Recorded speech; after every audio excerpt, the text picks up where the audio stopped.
En 1935, l'aéroclub a 11 ans d'existence. Il possède 2 hangars situés à l'entrée de la Chapelle-sous-Chaux. Les autorités militaires décident alors d'implanter un cercle militaire sur le terrain à l'extrémité sud, sur la commune de Sermamagny. Actif jusqu'à la guerre de 40, abandonné avec l'arrivée de celle-ci, c'est l'endroit qui sera choisi après la Seconde Guerre mondiale pour installer l'aéroclub. Les traces de la partie ouest ayant été traitées dans la première partie, intéressons-nous maintenant à la partie est. Le long de la route qui va vers le ballon d'Alsace, à une douzaine de mètres du panneau signalant la ville de Sermamagny, on arrive à voir, depuis le sol, des traces.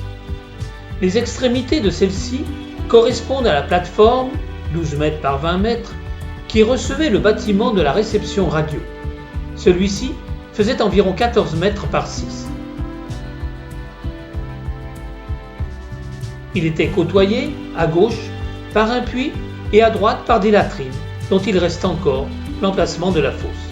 Le poste de réception était repéré 3 sur le plan.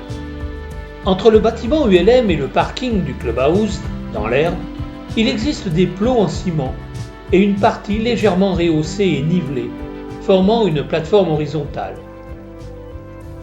Il est certain qu'en 1936, il y avait là, sur la partie la plus à l'est, à l'emplacement du hangar ULM, un hangar Bessonneau qui fut détruit par une tempête. On peut imaginer, vu la similitude des surfaces, qu'il y en eut 2.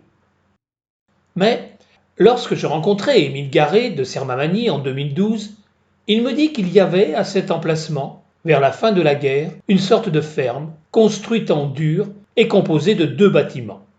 Il y en avait combien d'après vous ? 2. 2 ? Oui. Ces constructions auraient servi à l'exploitation agricole du terrain par des Polonais requis. Ils sont arrivés en 1942 avec 2 paires de bœufs et ont tout labouré. En 1944, il y avait 6 hectares de patates et de l'avoine d'un bout à l'autre. Ils ont aussi cultivé du sel. Ils habitaient en famille à la fonderie de Chaux.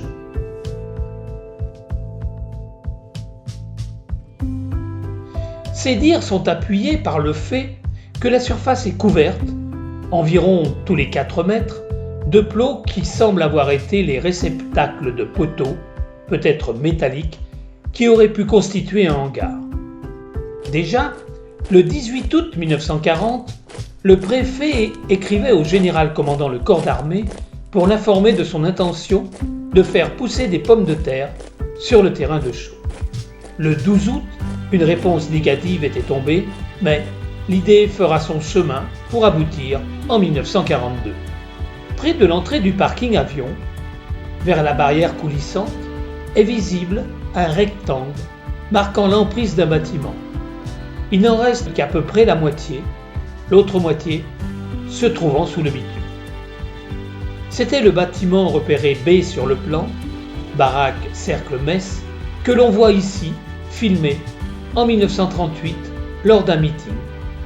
Ou là, en 1939, lors d'un autre meeting, suivi des bâtiments C, D, E et F.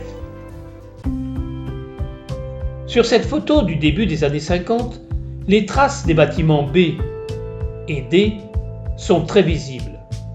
Celles du bâtiment C sont par contre déjà effacées. En effet, à cette époque, l'accès au parking se faisait par une ouverture de la palissade située près de l'angle du clubhouse, côté bureau. Ce sont les passages répétés qui ont tout effacé.